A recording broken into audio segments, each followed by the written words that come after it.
Hey, what's going on, guys? It's Torin here with another Warhammer Total War online commentary. In this particular battle, I will be playing the Beastmen, and I'm going to be facing off against a dwarfish opponent who has a lot of Thunderers. So definitely a lot of it's definitely hunting season. Let's just say that.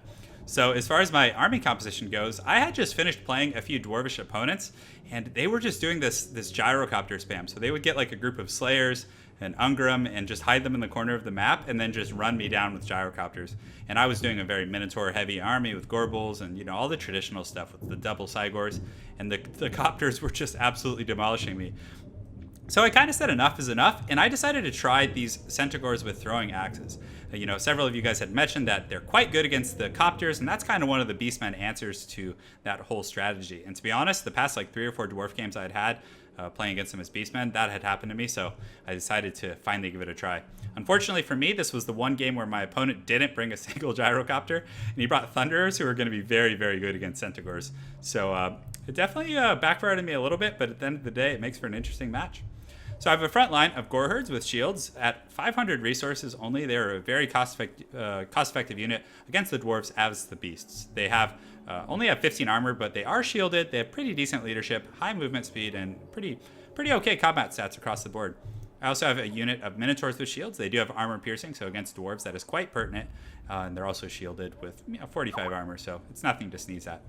And they'll do pretty good, especially with all that Thunderer fire.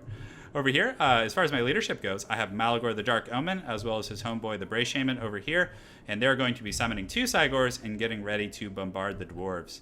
In the back line, I had a little bit of extra resources, so I decided to get some Ungor Raiders, and again, that was further shielding me against the gyrocopter spam. I really wanted to kind of take that out, but unfortunately, I didn't get the opportunity to do so. As far as my opponent's army composition goes, he has a lot of Thunders, so an entire backline of Thunders. As far as the Sunset goes, he has Thunders, and coming all the way down to this end. Behind them, he has Longbeards, a very good choice against the Beastmen. They have charge resistance, pretty decent combat stats, very high melee defense, and great leadership for how cheap they are. He has them intermixed with some dwarf warriors. He has a cannon, which will be pretty good against the Beastmen. It's good at targeting Cygors, Gorbals, Minotaurs, all that type of thing, if he can keep them online and be effective with them. As far as his leadership goes, he has a Dwarf Lord, and I think that might be it. I think he has a Runesmith kind of mixed in somewhere with his army. I'm looking for it right now, but he might just have that Dwarf Lord, which some people like to do. It does, if that's the only leader he brings, it opens up a lot of resources for extra units. And I think that's partially why his army is so much bigger than I was used to seeing as far as dwarf units goes. So that's pretty much a rundown of his army. Without further ado, let's get started. So he starts to see that I'm approaching here, and I think he noticed that I had all of these Centaurs on the hill, which I ran into the forest to hide so they wouldn't take cannon fire. So he immediately begins to reform his army, kind of giving him a nice, eyesight on all of this, and it also makes it so my Centaurs have to run through more open field to close the distance. So definitely well played on my opponent's part, very good tacticianship, and it will also make my beast have to run just that much further. And with all those Thunders he has, that's definitely not a fun situation with me. For me, excuse me. The one downside of what he is doing with all those Thunders is he doesn't have much of a front line, that's funny. So if I'm able to get in there and really crack some skulls with this Gorbal and, get those Minotaurs in there, in the Thunder lines, he's going to have a lot of trouble because, again, he only has a few groups of Longbeards and, some Dwarf Warriors who are very low tier. But as you can see, his siege units are already generating value. He's hitting these Goreherds who are thankfully shielded, and he also had a little bit of a hit on these Minotaurs with shields as well. So I do get my Cygor online, and I'm also summoning my second Cygor here. So I'm getting ready to start some bombardment on him, but he is very spread out. Very spread out. So it's going to be hard to get that usual value that you see because dwarf armies are usually very tightly knit, and again, they'll take that really heavy damage from Cygors because of that. Because even if the Cygor misses its primary target, it'll still usually hit a nearby dwarf unit. The downside of this, though, is once I do get into his ranks, his units can't really support each other as easily because I can really run amok between them, utilizing the advantage that the Beastmen have. So right here, I was thinking that he wasn't paying attention, so I actually decided to come in here and try and get a nice throwing volley because it looks like he was pathing here, but he actually noticed it and turns these guys to fire, and it's definitely not a pretty situation for me because he's several ranks deep with these Thunders, and as you guys can see, these Centaurs, though they're brave, they're going to get shot down here, and it is not going to be pretty for these guys. So they're already taking some serious gunfire, and you can see a lot of them are going down, and they throw the axes back, and you can literally see them bouncing off the dwarves and doing nothing. Like, the animation on that is so funny. And he also pulls these Longbeards to defend, so I immediately learned my place and had to run back into the forest. So I do have my Cygors firing, and they did get a nice contact with these Thunderers here. And, you know, I was trying to do my best to soften them up before I got in, but as you can see, he's very spread out, so very, very well played on his part, and we'll see how it all unfolds. And I actually full-on ran these guys over into the jungle. I wanted to be completely out of range for those Thunderers. So these Gore herds are advancing. They're taking quite a bit of missile fire, and I actually sent this Gore Bull in as a sacrificial bull. You know, I wanted him to take as much fire as possible and then just use a potion to heal it up so my troops could get there without getting broken right away. That was a nice hit right there. That Cygor is definitely in tune with the Gore Bull. And as you guys can see, you want to use the Potion of Toughness first because it'll give him that additional armor that he needs to take all that fire. So he's doing a pretty good job of taking all that fire. You guys can see he's staying up around 80% with like 4 groups of Thunderers shooting. And that allows my Gore herds to get engaged, and another great Cygor shot right there. So right here, this Gore herd engaged these Dwarf Warriors. These Minotaurs were able to get through on these Thunderers, which is exactly what you want. And I also was able to sneak these Ungor Raiders around, who are getting some nice shots on these Dwarfs here. So that worked out quite well for me. He still does have these groups, but this group actually is very worn down from the Cygor, which is good. And at this front line, my troops are intermixed with his, and I do have that Gore Bull in there, so I should be able to crack this line. Well, it's a line of Thunderers, but he is supporting it with his Lord here, so he should be able to repel me there, especially with this support fire here. Over here, I kind of had enough of playing games, so I just full-on charge in there. And, you know, even though these are the Throwing Axe Centaurs, they still have a really high charge bonus. They have pretty decent weapon strength at 32, pretty good melee attack. So they're worth just charging through, and as you can see, they're wreaking absolute havoc.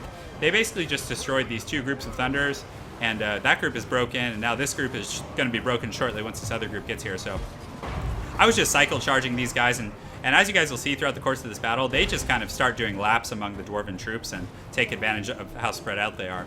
You know, on one note, being spread out is helpful against the siege fire, but at the same time, it's definitely going to hurt you when it comes to the actual combat itself once things get down and dirty. So these Minotaurs are continuing to just charge through his troops. They're doing pretty good and starting to really wear down this group of Thunderers here. Looks like these Gore herds needed to be repathed. I was a little slow on that, but they'll catch up here in a moment. And this Gore Bull, I had to use a Potion of Healing because, again, he was focusing it. If you guys look at how bloody this Gore Bull is, it's definitely taking a lot of fire, but they were able to get back in here and do just absolutely massive damage. And finally, those Gore herds come back to support, so definitely a tough battle for him. He did a lot of damage initially, but once I was able to get in and really breach those ranks, it worked out quite well for me. But it's still a very close battle. He has a lot of units here and is still shooting. I was just cycling these Centaurs. I was continuing to do that and just charging every group of Thunders that I could get my paws on. Right here in the center line, these Longbeards were able to absolutely crush that Gore herd and chase them off. And that looks like now they're chasing that Bray Shaman, which is a pretty good target for them. And over here, this Ungor Raider is actually doing great work. He's just targeting these Thunders and, you know, even just taking these guys out and doing a pretty good job.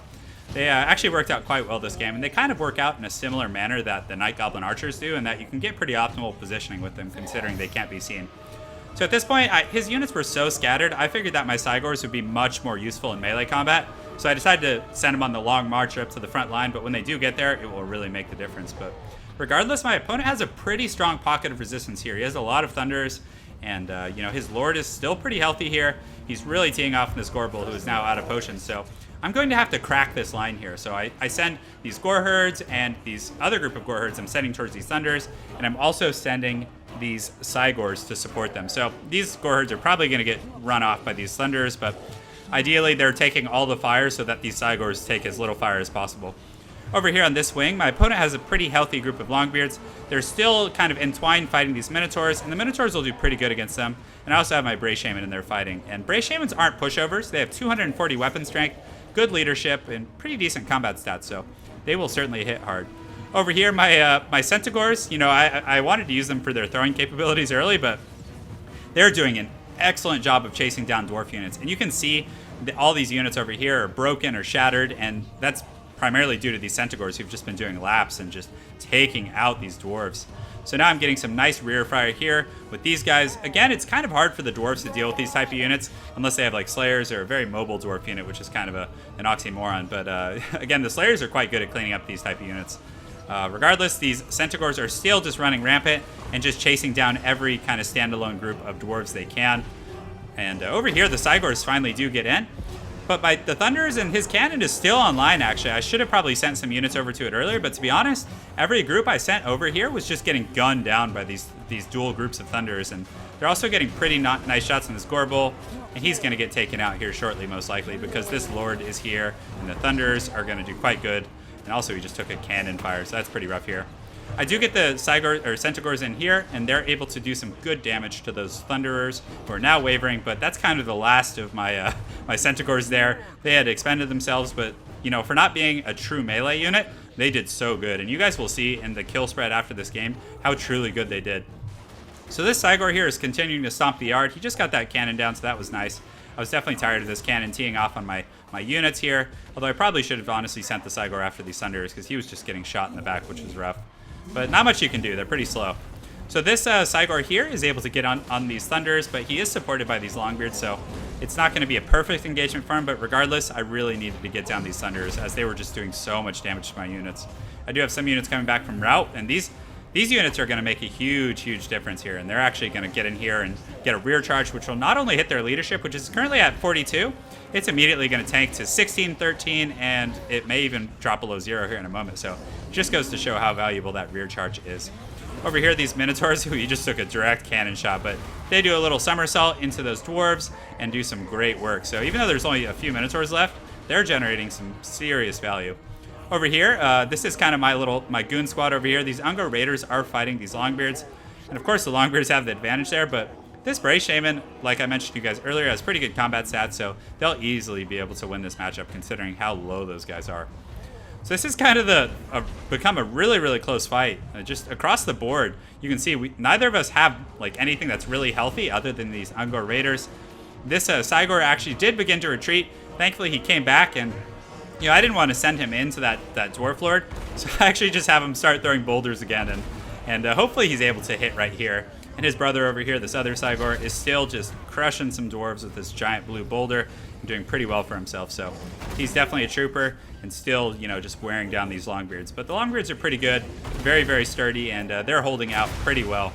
Nice shot there from that Cygor to really drive the message home on these Thunderers. Over here, these Minotaurs are broken. They might come back, but this is kind of my last pocket of resistance here. And this was pretty good for me, though. Even though Ungor Raiders are a very low-tier unit, all of these units are so low, they're within like 1 or 2 volleys of going down. So I was pretty happy about that situation. And over here, some of my Centaurs actually came back from route, and this was another little group that he had that was fairly healthy, but I did have Malagor over here fighting, and when these Centaurs get here and get that charge bonus, which is high, again, it's over 30, and with the Dark Omen right here, they're going to do pretty good and be able to take these guys out. So I was definitely very pleased with that situation. And now this Ungor Raider group is firing at these Cannoneers, and they'll be able to take them out pretty quickly. The Cannoneers only have 40 armor, which is pretty low for a Dwarvish unit, so these guys will be able to do pretty good damage. And this Cygor gets in here, and he's really just going to finish these guys off. A nice hammer hit there, and those guys have had enough. They're broken, and they most likely won't be coming back. So as far as what we both have left, I have a Cygor who's very low. He did kill my other Cygor with his Dwarf Lord. Very heroic play there. I have a Bray Shaman, these Ungor Raiders, and I also have Malagor over here, who's pretty low as well. So right now, I didn't want to like run into his Dwarf Lord without gathering my forces, because you know he could have easily gotten a nice hit and taken out this Cygor or even this Bray Shaman. And at that point, I might have lost, to be honest, because he did have some scattered units left. So what I wanted to do was really just chase down his remaining units and really clear everything I can, because again, the Dwarf Lord is quite slow. I even use a Traderkin, which does damage and minuses his speed by 24%. So I really was just going to go and finish off everything else he had before turning to face that Dwarf Lord, because I didn't want anything hitting me in the back or, you know, any of that funny business going on. So I'll go ahead and fast forward a little bit here because it's a little tedious. So I just walk up the hill and I see this group of Dwarf Warriors, and they immediately shatter upon sight. So at this point, this is kind of the final showdown. And this Cygor, I just have him start throwing boulders at this Lord here. But the Lord, he still has 59 leadership, which is pretty good, and he's getting ready for his next throw here. And let's see how he does, guys. Hopefully not so accurate. Definitely not his best throw. But, you know, he's trying his best here. But these Ungor Raiders are actually out of arrows. So I pull them in here on this Dwarf Lord, and I also have Malagor as well as my Bray Shaman. So together, their combat stats are pretty good in melee. And this Dwarf Lord also took a huge hit from that Cygor. And at this point, he is going to rout. So he's definitely no Ungrim Iron Fist, and, you know, he's not gonna not going to stay the course there. So he takes off, unfortunately for him. So that was quite a battle. I mean, all those Thunderers really made for a dynamic, widespread, kind of chaotic battle because he had like several battle lines. It wasn't like your traditional Dwarvish formation where they're very tightly knit. And perhaps that's why he brought a Runesmith, because that was more of his plan. As far as my army composition goes, the Gorbel didn't do as well as it usually does, but all that Thunder Fire was very, very powerful against him. So it was pretty solid, but he did take that initial fire, and you guys saw how much damage he truly took. If those 4 groups of Thunderers had like taken their opening shot on these Gore Herds, it probably would have shattered a group instantly. So he really covered his ground there. These Centaurs, even though, like I was telling you guys, they were the throwing axe equivalent or version, they got in there and did really good. 77 kills, 41, and those are all on Thunderers, so great value there. These Minotaurs, can't speak enough about how good Minotaurs are, especially with the shields. They're fairly durable and lasted pretty well against the Dwarfs despite the circumstances. And these Ungor Raiders got 61 kills, which is more than pretty much any of his Thunderers. So they did quite well and were able to get that high ground position with their stealth kind of capabilities. So my opponent's army, his kills were pretty spread out, but the Longbeards, they generated so much value. I think if he had brought a few less Thunderers and more Longbeards, he might have had a pretty good chances, especially if he brought a Runesmith. But regardless, it was a good game to Doc Holliday over here. It's actually the second game of the day I played him, and I think we played again, and he actually got me the third game, so we had some really good games. So anyways, thanks again, guys, for watching. I really appreciate the support, and more content coming soon. Take care, guys, and have an excellent night. Bye-bye.